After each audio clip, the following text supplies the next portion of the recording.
Agora deu.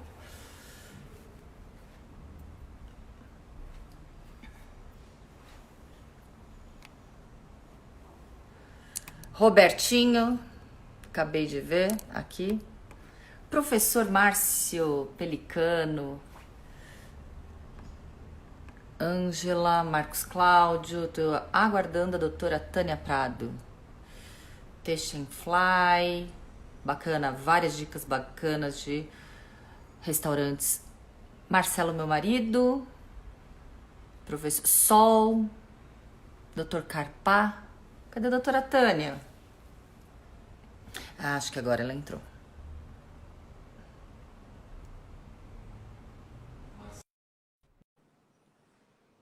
Marcelo, meu marido. Aguardando a doutora Tânia. Doutora Olá, Tânia, tudo bom? Tânia aí, Prado, minha querida amiga. como é que Tudo tá? jóia? Tô arrumando aqui, ó. Doutora Tânia Prado, mais uma vez aqui a gente Pra fazendo Raquel. live. Presidente do Sindicato dos Delegados Federais.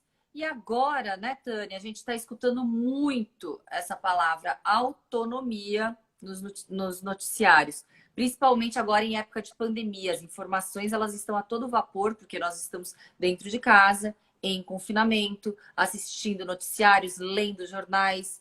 Então, é algo que faz com que a gente tenha que buscar informações reais, informações de fontes fidedignas, porque a todo instante a gente fica sem saber o que está acontecendo, né? Essa situação de incerteza, ela desestabiliza tudo, inclusive até quando a gente quer ter uma previsão certa, política ou econômica, a gente sabe que o impacto é muito grande.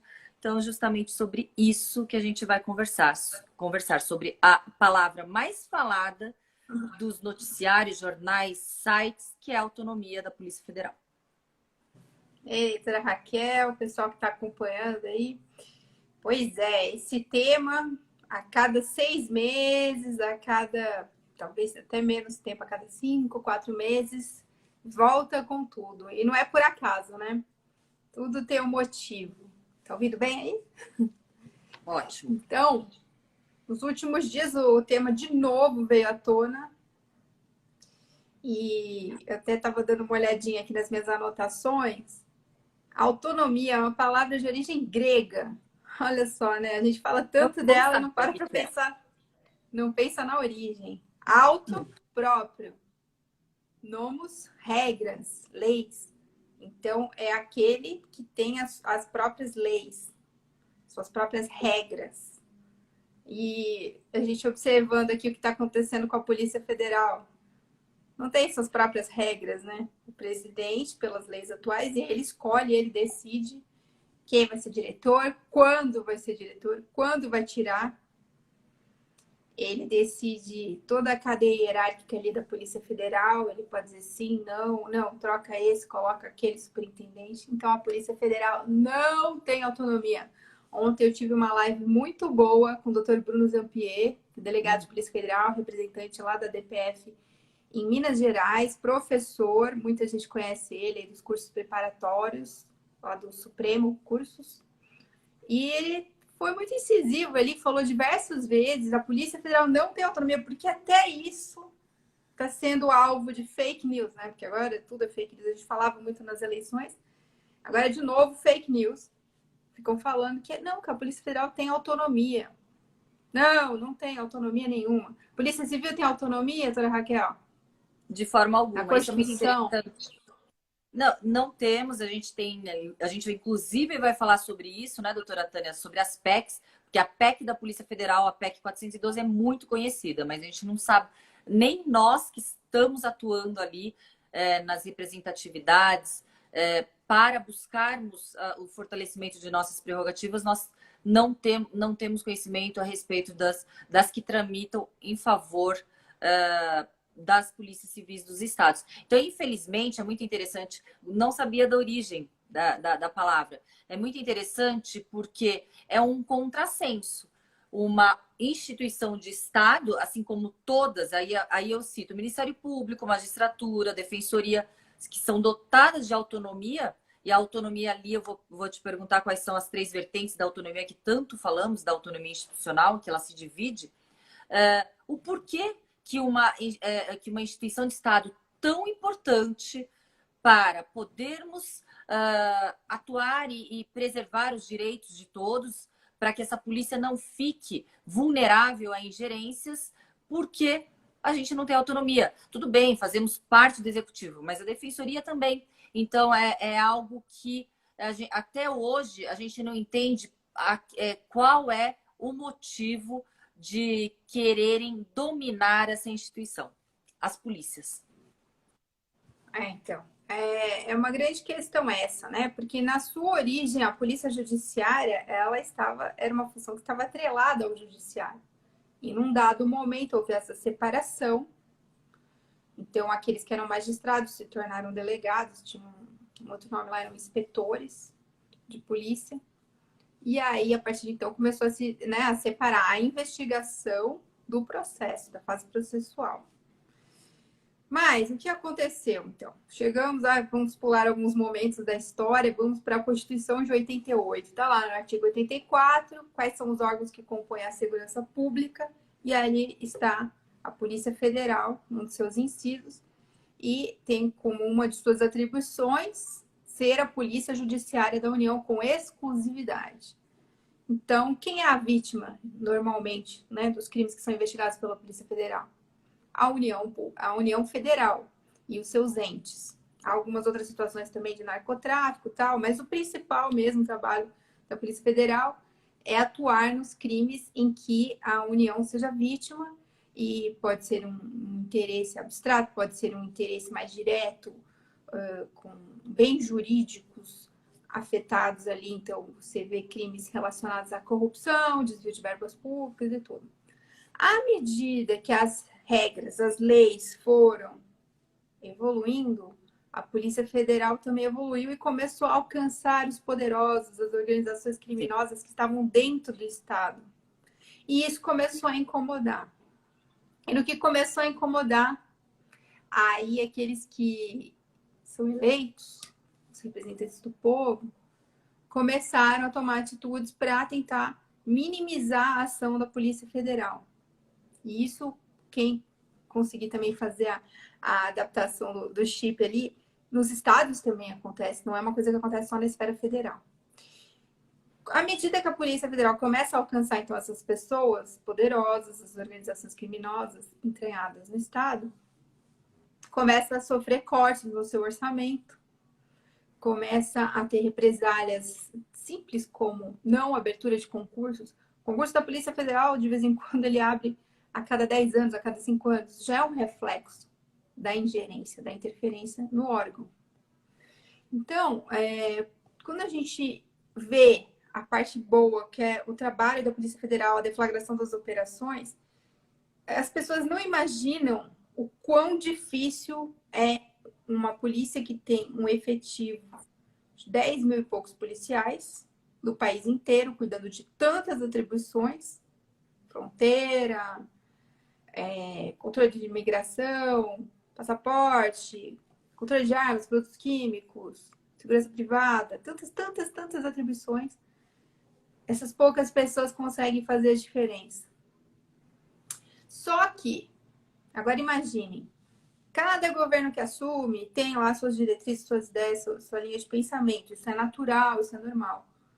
Mas, de vez em quando, as investigações da Polícia Federal acabam esbarrando em pessoas ligadas ao governo. Então, como é que a polícia vai conseguir trabalhar se a decisão sobre seu orçamento, sobre sua gestão, e agora a gente está vendo bem nítido, até sobre o seu comando, sobre os seus diretores, superintendentes, como que vai agir se o governante decide que ele quer mudar toda essa cúpula, todo esse pessoal da PF?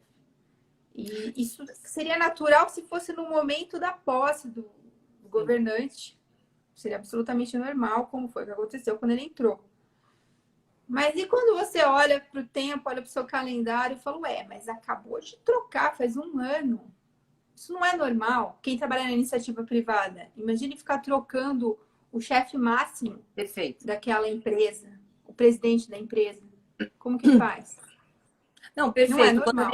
Quando a gente fala, né, da esfera da Polícia Federal, a gente se remete agora na esfera da Polícia Civil. Recentemente, em menos de um mês, tivemos uma ingerência muito forte, muito grande, e tudo indica que foi porque dois diretores, ou seja, a alta cúpula da Polícia Civil, esses dois diretores do Departamento de Homicídios e do Departamento da Corregedoria da Polícia Civil do Estado de São Paulo, estiveram presentes na Assembleia Legislativa para defender os direitos previdenciários dos policiais civis. Então, foi algo que o governador estava e está aniquilando os direitos previdenciários a todo instante, tanto é que várias ações estão sendo colocadas ali, porque é um absurdo a reforma atropelada da forma como foi aqui no estado de São Paulo. Não houve discussão, não houve diálogo, não houve imposição somente. Então, tudo indica que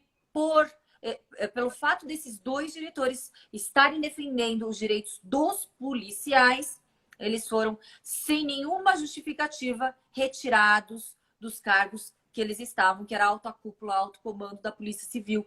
Então, é isso mesmo, uma forma de dar um recado, uma forma de enfraquecer, uma forma de desestruturar e, obviamente, quando troca o alto comando de determinado departamento, você troca todos os outros e nisso as investigações paralisam, muitas vezes elas ficam prejudicadas porque vai ser aquela famosa dança das cadeiras. Falando um português bem claro para que as pessoas consigam entender.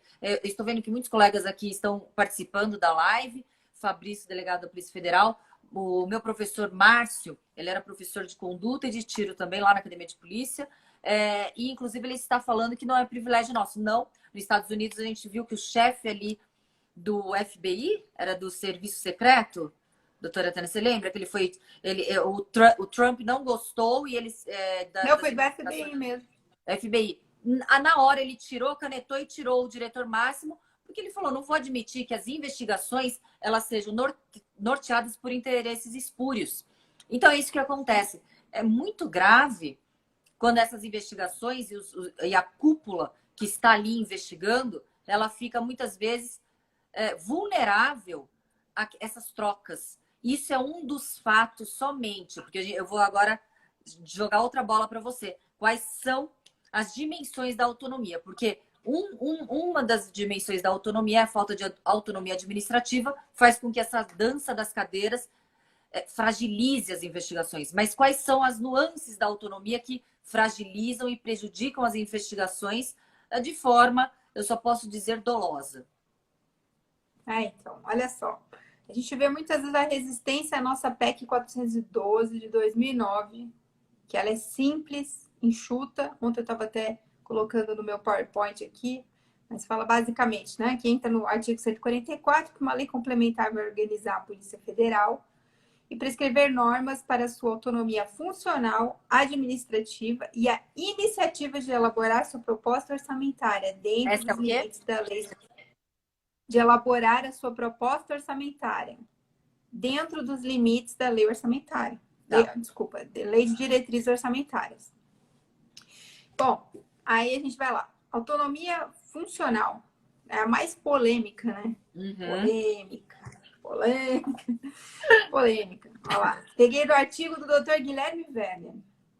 Confere a prerrogativa de dar cumprimento à lei. Cumprimento à lei, né? Uma coisa tão simples. E adotar medidas necessárias para o exato desempenho de suas funções. Quais são as funções da Polícia Federal? Investigar. Não podendo sofrer influências. Puxa, o que aconteceu essa semana? O que aconteceu essa semana?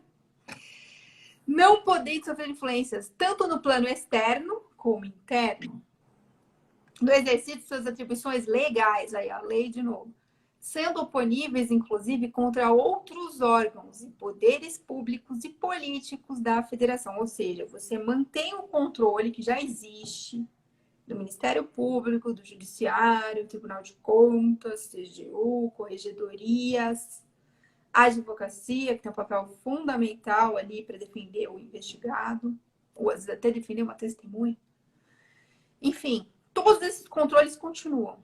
E você inclui uma autonomia funcional para blindar a instituição para não ficar acontecendo essa festa do caqui de ficar trocando de diretor, de superintendente, chefias, etc. Então, esse aqui é o ponto nevrálgico. É isso aqui que a Polícia Federal não tem, cuidado com as fake news. Agora a gente está lutando novamente, depois de mais de 10 anos, a PEC já fez aniversário, teve bolinho virtual no ano passado. E agora, de novo, esse problema vem à tona, não por acaso, né? Não. Administrativa. A PF pode fazer suas próprias normas, suas próprias regras. A iniciativa de um projeto de lei, por exemplo. Hoje, se você quiser criar um cargo ali, auxiliar do cartório para dar apoio para o escrivão, auxiliar do agente na fronteira, qualquer coisa que você quiser fazer, você precisa que o presidente da República proponha esse projeto de lei.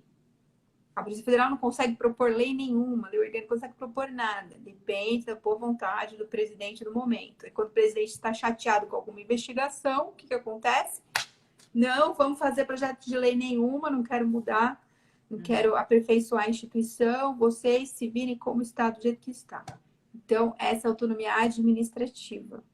E as regras próprias de criar uma delegacia e tal.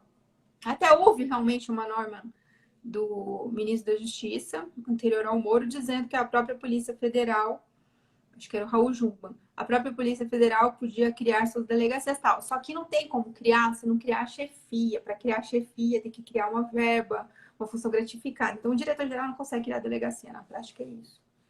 E também não consegue criar cargos. Não consegue canetar, por exemplo, a abertura de novos concursos. Não fica a critério do chefe da polícia, fica a critério do presidente e aqui no estado do governador. Então faz com que esses concursos estejam morosos, tanto na autorização da abertura, como na nomeação, como no processo do concurso, porque não tem autonomia de ter um concurso por ano, por exemplo, um concurso por ano para suprir o déficit. E você acabou de falar que realmente o déficit é uma das vertentes para enfraquecimento dessa instituição, é deixá-la esvaziada de servidores, de policiais, porque ela não vai conseguir trabalhar de acordo com a sua potencialidade a partir do momento que ela não tem policiais para poder investigar. Estão falando que a minha imagem está ruim. Está ruim para você, Tânia? Minha imagem aqui? Tá um pouco granulada. De repente, granulada? Podia colocar o 4G e tirar o Wi-Fi, não sei. Vou tentar. Peraí. Melhorou ou não? Não. Não? Boa noite, Rebeca. Boa noite, Rafael Velasquez. Ai, meu Deus. Velasquez. Eu não consigo mudar. Eu não consigo mudar. Peraí, deixa eu só...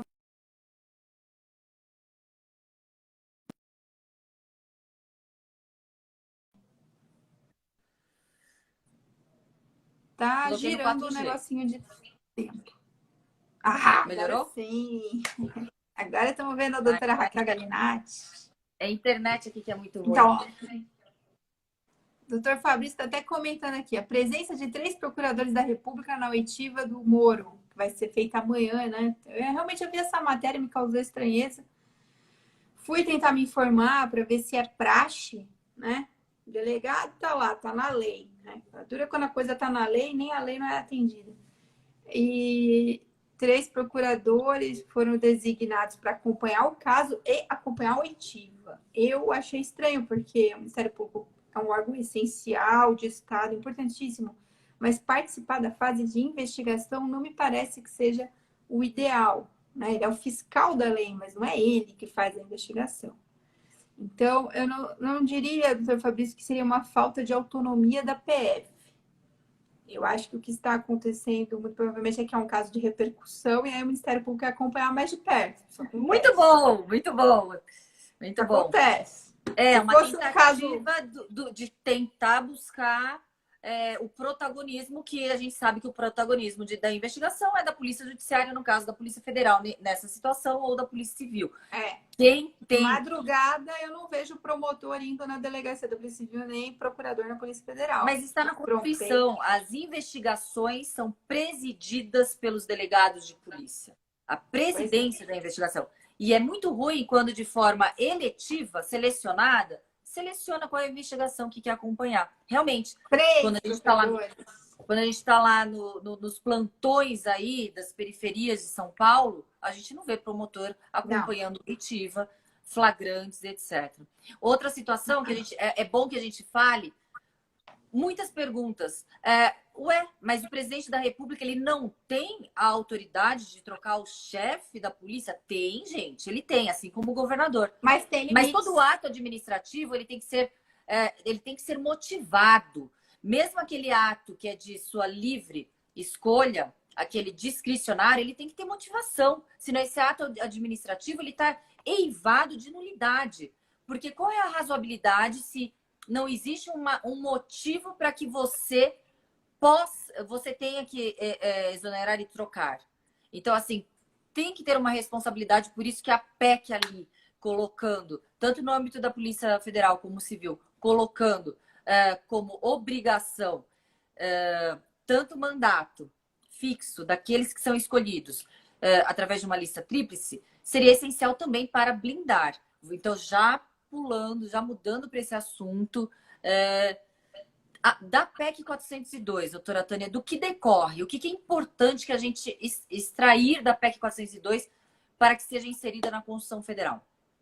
Então, o fundamento da autonomia que a gente colocou ali na PEC 412, que pode ser até aperfeiçoado o texto, esse texto tem mais de 10 anos, a gente percebe ali, dá para melhorar mais, dá para colocar um mandato de DG ali no meio, dá para fazer outras coisas. Mas o fundamento está, se você for ver bem, aqui, ó, na Convenção de Palermo e na Convenção de Mérida. Por quê? O Brasil assinou essas duas convenções e se comprometeu a proteger os agentes públicos que trabalham na área de prevenção, detecção e repressão da corrupção. Isso é bem evidente, porque por mais que você tenha leis que digam que o inquérito não pode ser retirado de um delegado, que o ato tem que ser fundamentado e tudo, mas como é que esse delegado vai trabalhar se ele não tiver uma equipe para coordenar? É o mínimo, quando você tem grandes apreensões, um volume de materiais. Você não faz inquérito sozinho, você precisa da ajuda da equipe.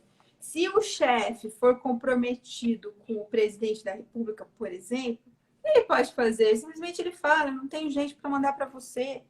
Todo mundo está ali acompanhando a escolta do fulano, está escoltando o preso lá na audiência de custódia, não tem gente para mandar para você.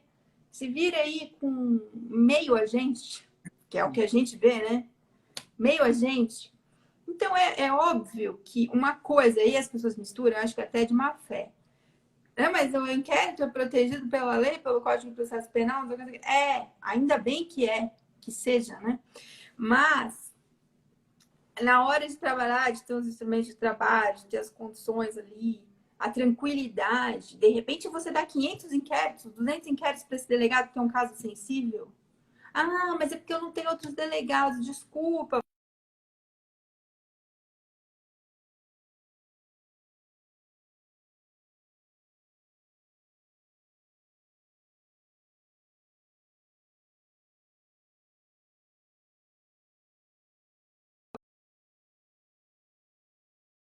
De boicotar o trabalho. Voltei. Então, a lei ela protege o inquérito até um certo ponto, porque quem tem que dar os meios é o gestor. E se o gestor for trocado todos os anos, ou a cada 6 meses, porque o presidente quer alguém que ele confia mais, mas ele confia mais para quê? Confia mais para ele telefonar e dizer: olha, eu tô sabendo que lá em São Paulo tem um caso assim, não sei o quê. Gente, o inquérito é protegido por sigilo. Se alguém for lá e tentar saber o que está acontecendo no inquérito do Zezinho, do Guinho, não sei o quê, está fazendo errado. Mas o fato é que realmente existe essa vulnerabilidade. Existe.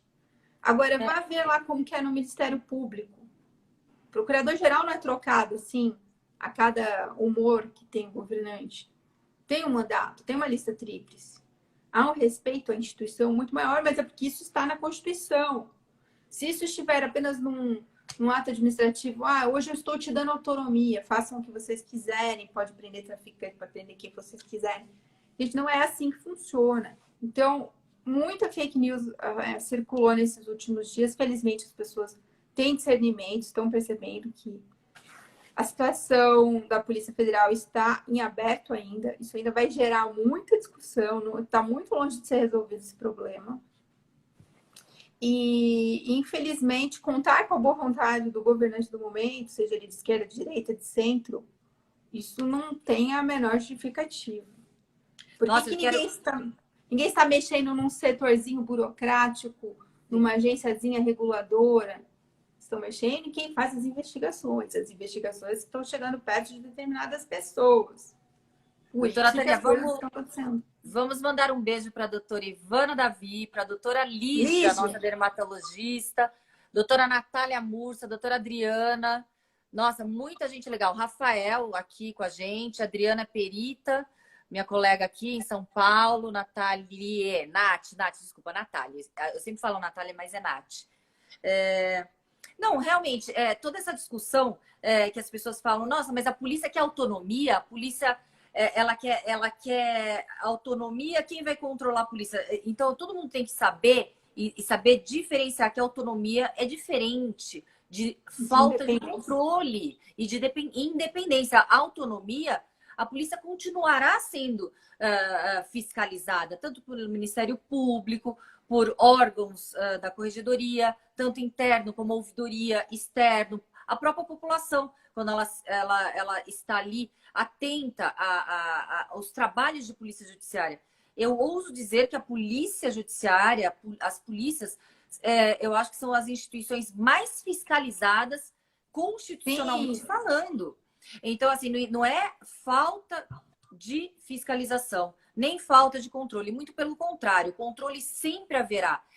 Não haver... O que a gente luta é que não essas ingerências políticas ou ingerências de qualquer sorte não atrapalhem as investigações. Se a investigação está chegando até um resultado, esse resultado não é satisfatório para aquele que está sendo investigado, e aí eu não falo só dos políticos, não, que as ingerências não sejam econômicas, não sejam nenhum tipo de ingerência nessas investigações, porque é muito perigoso que as investigações sejam norteadas por interesses espúrios. A gente, quando nós investigamos, nós estamos procurando, em primeiro lugar, a verdade possível dos fatos. Então, a gente não trabalha para a acusação, não trabalhamos para a defesa e não trabalhamos para ninguém, só para a justiça.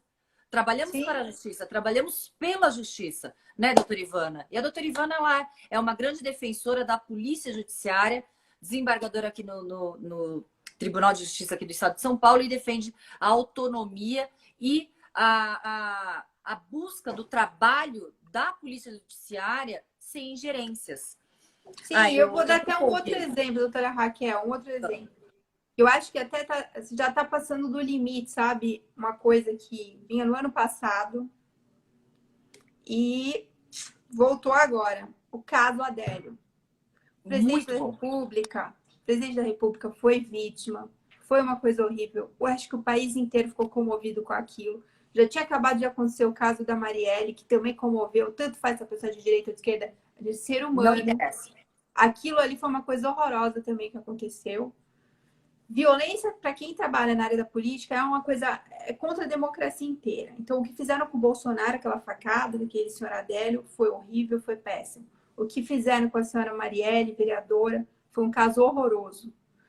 E tanto num caso como no outro, a Polícia Federal atuou, diferentes colegas, diferentes setores, fizeram tudo que era possível, procuraram tudo que era possível nesse caso Adélio. Mas muita gente, né? Todo mundo agora é investigador, todo mundo é entendido, agora é delegado, não sei o que. Ah, não, mas não é possível, ele não era lobo solitário. Beleza, gente, todo mundo tem o direito de fazer a sua especulação. Agora, se você olhar os autos, se você for ver, e tem muitas coisas que são disponíveis ao público, se você prestar atenção naquilo que foi explicado pelo delegado do caso, também pelo superintendente à época em Minas Gerais, fizeram tudo que era possível para tentar descobrir se havia mandante, quem era mandante, como foi feito o modus operandi do crime, tudo que foi possível foi feito. Existe até uma questão de um celular que foi apreendido de um advogado para investigado, que ainda está sob júdice essa questão. Então, o celular não pôde ser analisado, de repente, pode ser que alguma coisa apareça, mas naquilo que diz respeito à Polícia Federal, como Polícia Judiciária Investigativa, foi feito. E eu acho de extremo mau gosto, assim, comentários e alimentar a rede de fake news, de falar que a Polícia Federal foi incompetente, foi errada. Então, se foi incompetente e errada, então diga onde está a prova de que há um mandante. Quem é o mandante? É muito fácil ficar jogando as coisas, assim, de ver parlamentares. É muito triste ver parlamentares que defendiam a bandeira e usavam até a bandeira da autonomia da Polícia Federal, hoje falando coisas, falando assim, que cuidaram mais do caso Marielle do que do caso tal, não sei o que. Gente, não tem isso. Toda investigação passa pelo Ministério Público, pelo Judiciário. Tudo é controlado. E o advogado da vítima tem acesso. Uhum. E eu vi uma entrevista do advogado. Eu falei, gente, não é possível. Não... Quais provas que ele tem? Daí ele fala, não, isso é segredo de Estado. Ué, ou tem prova ou não tem, né, doutora Raquel? Então, eu fico vendo muitos casos da Polícia Civil também. Teve um... Sabe qual foi um caso muito comentado, muito polêmico? Do Neymar. Sim, os advogados daquela moça, eles falavam que a polícia estava atuando de forma viciada. Uma delegada muito competente, a doutora Juliana, da 6ª DDM, que presidiu essas investigações, que a polícia e o advogado falava de forma escancarada na imprensa que a polícia estava viciada nas investigações. Momento este que tivemos que interceder, falando que a polícia atua com retidão, pautada na legalidade. Provas não serão criadas para satisfazer nenhum lado, nenhum interesse. A polícia trabalha com as provas que são colhidas. Óbvio, eu estou vendo a Adriana Perita. A perícia, a gente trabalha muito com os elementos ali dos fatos, materialidade para que o inquérito policial seja embasado e consubstanciado com tudo que ocorreu para a verdade, em busca da verdade. Então, assim, críticas quando as investigações não estão a contento de determinados setores ou a investigação ela chega, doutora Tânia, a um resultado não popular. Então, assim, a investigação ela fica em evidência e o final é como se fosse um filme. O final não agrada a população. Então, ou no caso, não agrada quem queria que a investigação tivesse um outro final. Infelizmente, a gente não está trabalhando para agradar aqueles que têm alguns interesses. A gente está trabalhando, nós trabalhamos, mais uma vez, eu teclo nisso, para a justiça. E a justiça é a verdade. E é a verdade que a gente busca a todo instante. A verdade. Infelizmente, algumas verdades, elas não satisfazem aqueles, tanto que são os prejudicados ou aqueles que estão ali nas investigações. Então, muitas vezes, para que os ânimos se acalmem, muitos inocentes, a gente vê diversas vezes quando as ingerências elas tomam um rumo em que inocentes são colocados e cumprem penas de forma errada, equivocada, e depois a justiça, muitos anos depois, reformula. Então, é uma responsabilidade muito grande, então, que não pode nunca ser dirigida por pessoas que não têm a tecnicidade para tal, e no caso, as pessoas que estão ali operando no front das investigações. Como diz aqui o doutor Fabrício, no caso da investigação, né, que conclui ao final que não existiu aquele crime, ou que aquela conduta não é crime.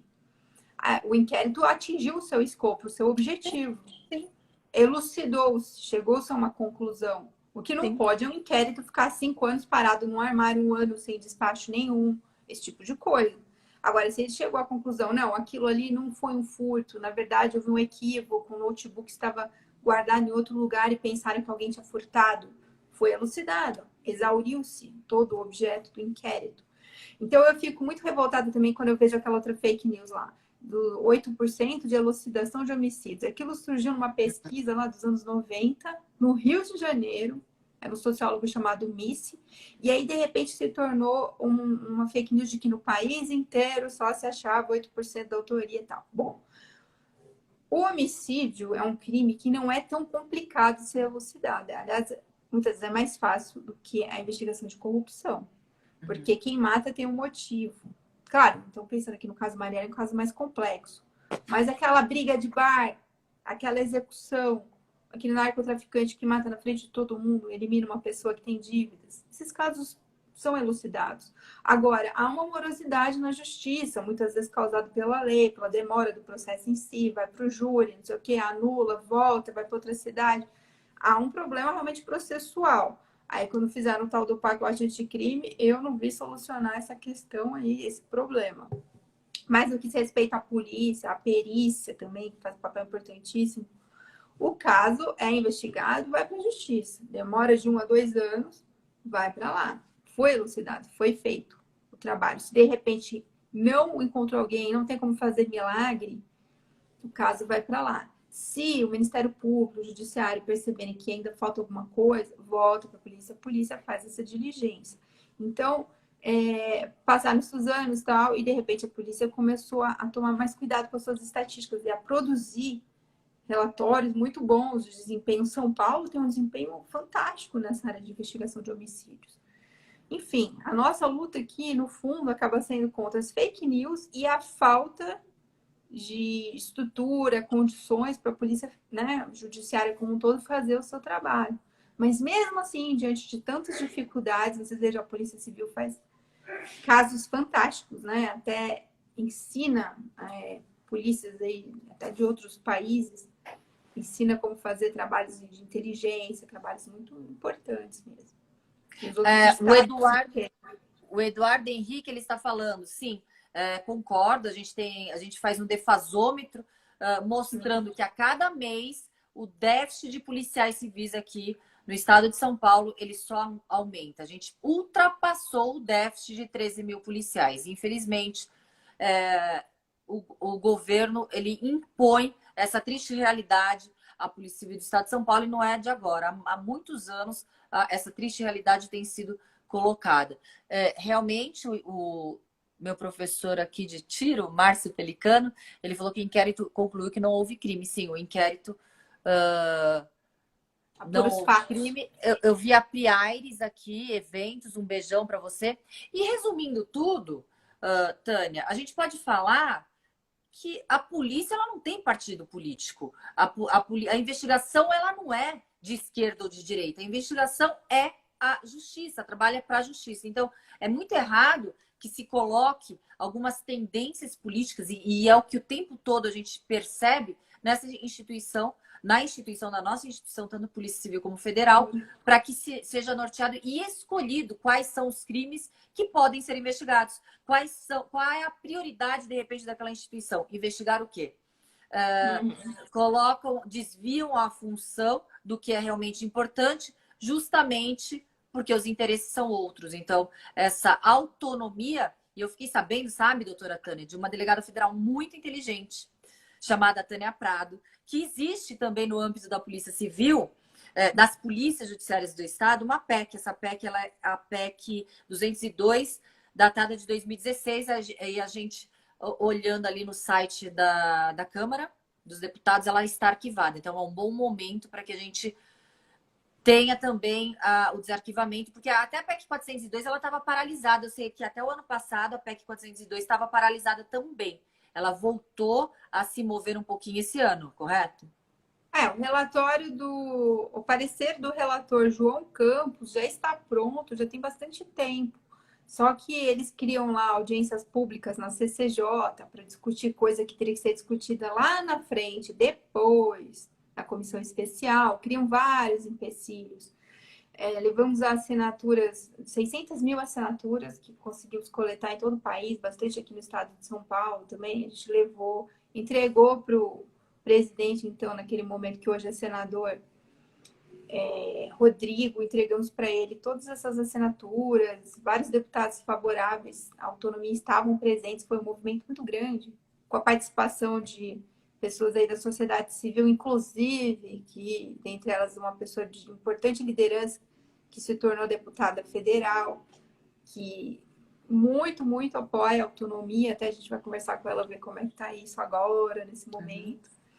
E ela, né, esteve ali conosco, também a deputada Joyce Hasselmann sempre declarou que apoiava, a Janaína Pascoal, vários parlamentares apoiam. Mas tem os outros que não apoiam, algumas lideranças ali hesitantes e tal. Tanto é que tem mais de 10 anos nessa história. os problemas só aumentam. Por exemplo, essa situação não teria acontecido se a gente tivesse Não, autonomia, mandato de diretor-geral. Essa não. crise horrorosa no meio da pandemia, todo mundo preocupado com tanta coisa, e aí tendo que parar tudo para resolver isso daí, apagar esse incêndio. É uma, Imagine que coisa. é uma situação em que parece que essa.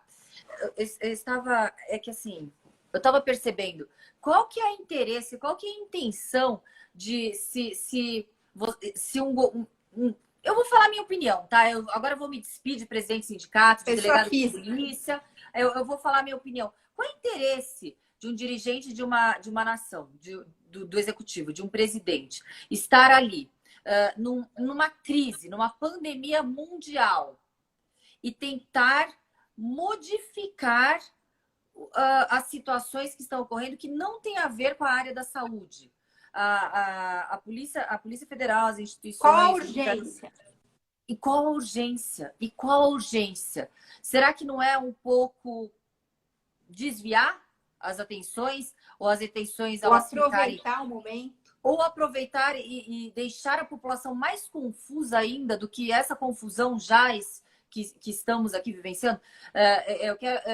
Eu quero falar que independentemente de quem esteja certo ou errado, porque eu sei que tem muitas pessoas torcendo como time de futebol ali para cada um. Eu acho que esse momento não é um momento de fazer torcida de futebol, é o momento de vermos despidos de nossas paixões o que ocorreu. O que ocorreu, independentemente de quem está certo ou errado, é um fato muito grave que afronta a democracia. É um fato de uma tentativa de impor.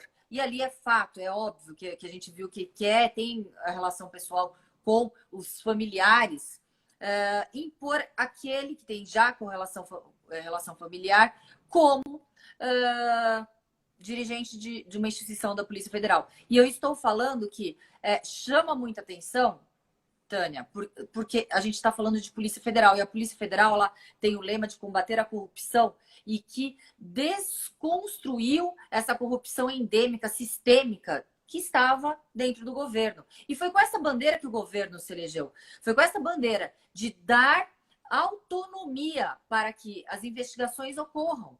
E isso eu lembro que era o lema de não só deste governo federal, como de todos os governos. E aqui no estado de São Paulo a gente vê ingerência, como eu te falei, há menos de um mês, ingerência das mais absurdas sendo colocadas aqui na Polícia Civil do Estado de São Paulo, que foi a troca de 2 dirigentes máximos da instituição, 2 dirigentes da cúpula, porque foram defender os direitos dos policiais. Então, é algo que não tem como a gente ficar neutra, não tem como a gente aceitar, não tem como a gente falar, vamos polarizar e vamos pegar um partido ou um ícone para a gente bater palma, porque não é essa a situação. A situação é que a Constituição, a democracia está sendo rasgada aos poucos. Aos poucos não, né? Eu acho que está acelerada aí a forma. E não era o momento para isso. É toda semana uma crise nova. Assim, independente, graças a Deus eu não tenho um lado para cá nem para lá. Eu fico indignada com coisas que não são boas para o país. Então, é uma crise atrás da outra. Eu não estou vendo o país avançar em nada com esse tipo de crise. Pelo contrário, estão dando para trás. E eu tô vendo uma pergunta aqui de outras PECs. Coloca qual que é essa PEC aí, porque não estou conseguindo. 168 de 2019, PEC 361 e isso é coisa 168. da FENAPEF, né? PEC da FENAPEF, vocês perguntam para a FENAPEF. O tema hoje aqui é Autonomia 412, gente. Então é o seguinte, essa situação Ô, Joyce, grave. eu acho que assim, trem da alegria não existe. Quer ser delegado de polícia? Presta concurso para delegado de polícia. Quer ser juiz? Presta concurso para ser juiz. Não, e outra coisa, a profissão de agente, de escrivão, são profissões fantásticas, são muito importantes ali. Sim. Agora, assim, você não tem como você alçar. O meu marido é investigador. Com muito orgulho.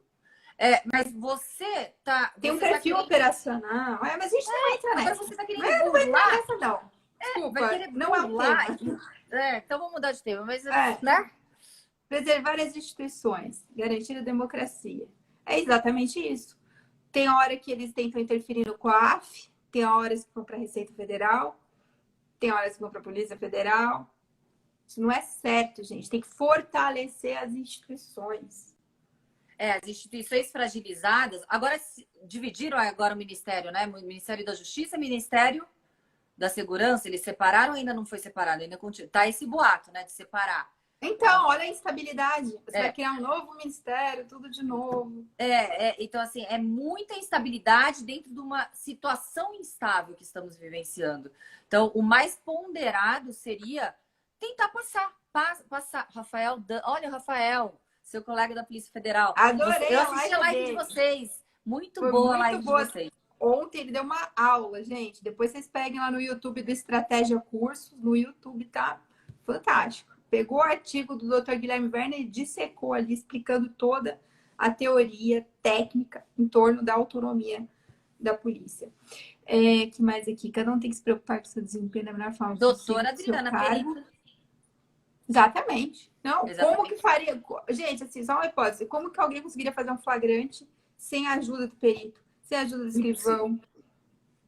Não os faz. administrativos, os contratados, gente, todo mundo tem um papel importante. A gente você não fala tem. assim, elimina os contratados, elimina os Aliás, administrativos. contratados. Então, você falar assim, do dia para a noite, vamos eliminar os contratados. A Polícia Não Federal de São Paulo para inteira, não tem como funcionar. Cada um tem seu papel, sim, importante dentro da polícia. O que não pode Doutora ter Tânia, quer dar um recadinho agora para a gente se Vamos. despedir?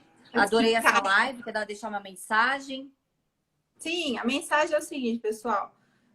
A gente está num momento difícil, quero dizer a todos que aguentem firme aí, porque o máximo que cada um puder fazer de isolamento vai ajudar na saúde dos outros. Nós somos jovens, mas outras pessoas que têm fragilidades de saúde, problemas de idade, ou às vezes, por algum motivo, a sua defesa não vai conseguir reagir tão bem a um coronavírus. Então, eu queria deixar a mensagem mais importante do que a autonomia nesse momento, a mensagem de que todos fiquem em casa, o quanto for possível, aguente forte aí, talvez mais um mês, não sei como é que isso aqui vai ficar. Se for como na Europa, muito provavelmente mais um mês difícil, talvez apertando até mais. Então, aguentem firme aí, já que vão ficar em casa, vão acompanhando as nossas lives, as notícias, façam a pressão que for necessária aí nas redes sociais para que as instituições sejam protegidas. Vamos torcer para que o presidente entre num caminho bom, escolha um bom diretor-geral. O nome que ele havia cogitado, quem conhece fala que é um bom delegado, mas o Supremo, devidamente de forma fundamentada, decidiu suspender essa nomeação. Então, vamos aguardar e ver o que acontece. E vamos pedir para que aquela cabeça seja iluminada e olhe para essa outra situação da saúde, que é muito mais grave e urgente. A minha mensagem, Tânia, a minha mensagem é que vamos tirar um pouco dessas paixões polarizadas que tanto atrapalham o raciocínio. Vamos ter uma leitura sem estar com olhares apaixonados por nenhum dos lados. Ninguém é certo completamente, ninguém é errado completamente. Vamos analisar e vamos ter uma leitura desse cenário que estamos passando, tirando nossas paixões de lado. Então, se a gente fizer isso, menos embates ocorrerão, menos fanatismo ocorrerá, e a gente pode, de uma certa forma, contribuir para que a gente consiga lutar pela nossa tão almejada democracia plena e que ela não fique instável a todo instante e que nenhuma pandemia possa colocar essa instabilidade aí a todo custo. Vamos ser fortes, vamos analisar e vamos usar os nossos conhecimentos ou buscar mais conhecimentos para que a gente não se perca por paixões. E vamos seguir os bons exemplos. A Alemanha, por exemplo, conseguiu, né, reduzir bem o número de vítimas de óbitos. Por quê? Porque tinha estrutura, tinha investido no serviço público, tinha saúde funcionando, tinha teste para aplicar. Na maior parte das pessoas aqui, a gente está muito atrás da Alemanha. Então, vamos mirar nos bons exemplos e não nos maus exemplos. Um super beijo para todos, um beijão para você, Tânia. Faz tempo que a gente Renata, não se vê, né? Já uns 2 meses. Renata, Adriana, Rafael Velasquez, Dantas, Márcio. Pedro Gama, um beijão para todo mundo que que assistiu a gente e até a próxima live. Depois a doutora Raquel vai pôr no YouTube aí. Não esquece. Vou pôr no YouTube. Tá. Beijo. Obrigada, beijo. Agora como é que sai? Encerrar.